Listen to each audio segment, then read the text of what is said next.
Assalamu alaikum wa rahmatullahi wa barakatuh. I am Luai from grade 4A. Today I'll talk about ideas in motion.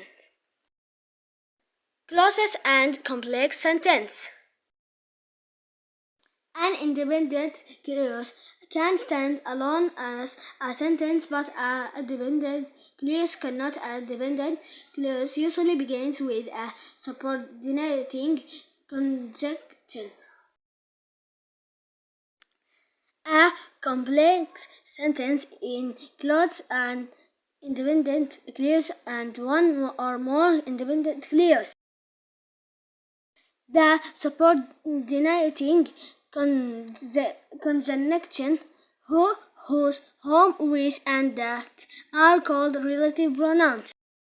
The subordinating conjunction where, when, and why are called relative verbs. Who, whose, whom, which, that, where, when, and why. Example of relative pronouns and relative adverbs. Bye and see you again, my friends.